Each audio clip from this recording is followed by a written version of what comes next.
Magandang hapon sa inyo lahat. Ito si Inday Maris Vlog. Magluluto tayo ngayon guys ng lumpia. Lumpiang gulay, simple recipe. Napakadaling lutuin para sa akin mga anak guys. Halina kayo, samahan niyo ako magluto. Ayun, maglalagay ako ng mantika. Nagpaimpla ako dito ng kawali. Yan, lagyan natin siya ng oil. At lalagyan din natin siya ng slice na sweet potato or kamote.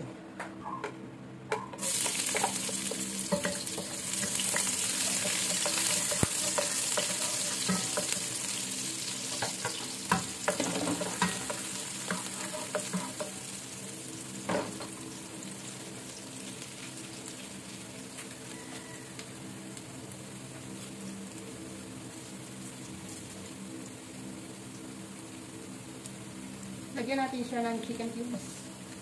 Yan yung ating pinaka-panglasa.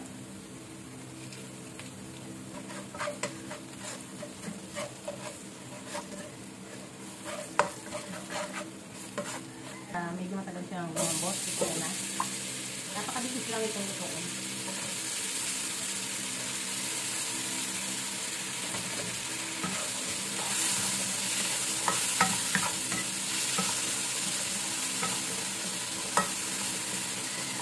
Konti-konti tubig para mas mabilis lumambot yung ating kamote. Mamaya isasalain naman natin yan.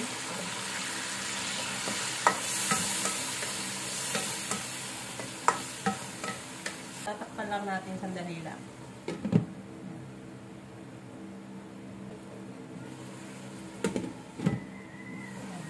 Ihalo natin yung ating carrots. Ito lang yung aking itatry na gulay sa ating lumpia ngayon. Pero depende sa inyo. Kung gusto nyo maglagay ng green beans, maglagay lang kayo. Takpan natin.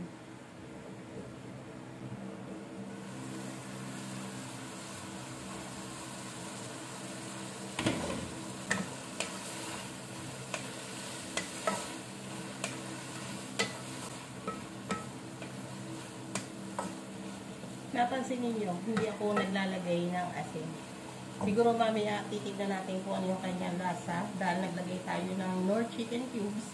Mamaya tayo maglalagay ng asin kung talagang kailangan. Hindi natin masyadong papalambutin yung ating carrots at saka yung ating kamote. Masarap yung pagkakinagat mo yung gulay, pagka naglumpia ka, yung medyo malutong siya. Kung hindi siya lutong-luto. Ngayon, nilalagay ko yung toge.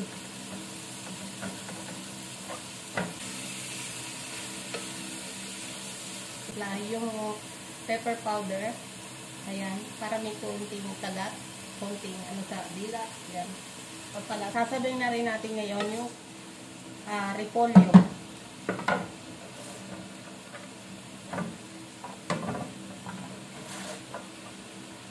Maluluto rin kasi ito mamaya siya guys. Pagka inano natin, ipiprito pa kasi natin yung ating lumpia. Sabi ko nga kailangan hindi malanta na lanta yung ating gulay.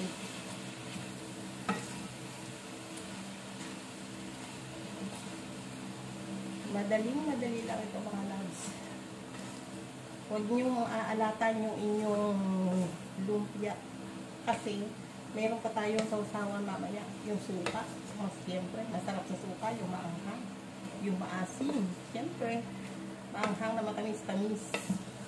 Yan. Halo-haluin lang yan. Maya-maya ng konti. Pwede na siyang tanggalin.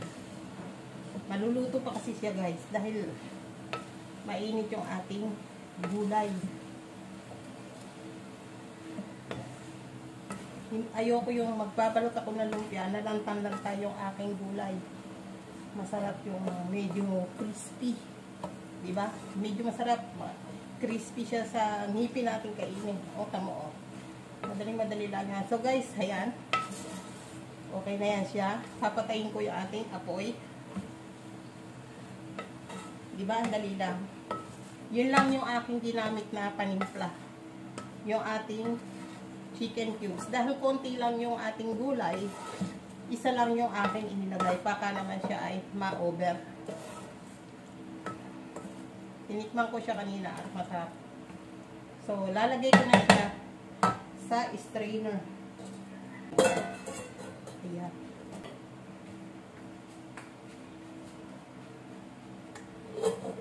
So guys, ayan na yung aking gulay para sa aking lumpiang gulay. Papalamigin ko siya at saka ko siya babalutin. So ayan mga labis, magbabalot na ako ng lumpia ha. Diyan lang kayo manood kayo. Ito meron tayo. Ang pandikit natin ay tubig. Tapos ito na yung ating pinalamig na gulay. At ito naman yung ating lumpia wrapper. Diyan lang kayo at manood.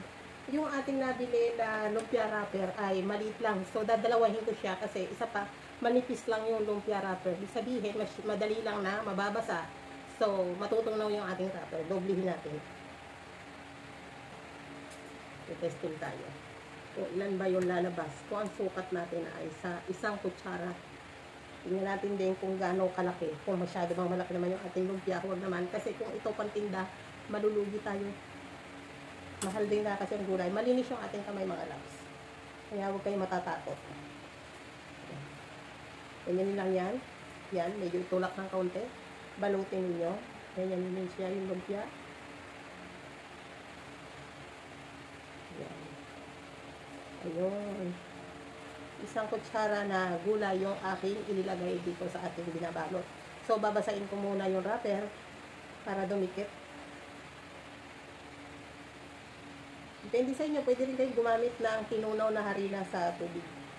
So, ito yung ating nabalot na isa. Ayos natin.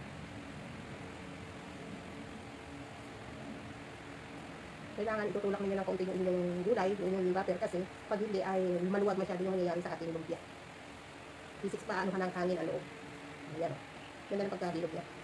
Ayan guys, pangalawa.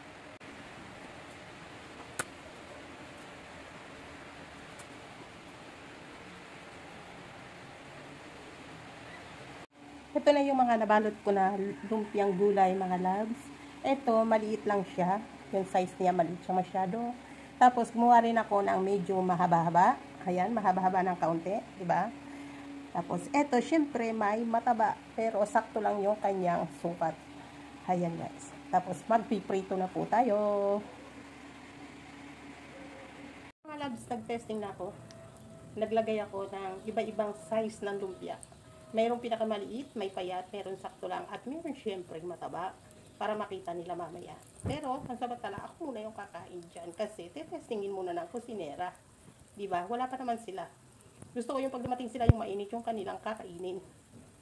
Ano naman yung ginawa kong sauce? Meron akong ginawa doon na puros plain lang na cane vinegar. Tapos ito naman, nilagyan ko ng konti nung original ng liquid seasoning at saka yung aking tinimpla kanina. Natikman ko siya guys, masarap pala siya i-combine yung seasoning po na original.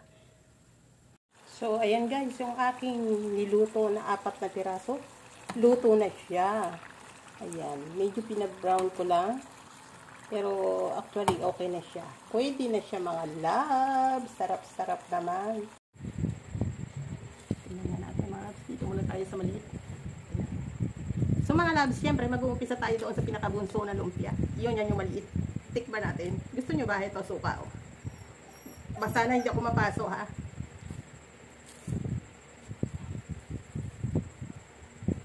Mainit.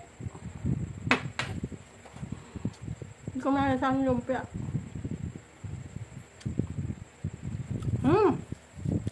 Pwede na, pwede na. Pag ito ay bubagsak sa anak ko, iiyak na lang ako. Sarap.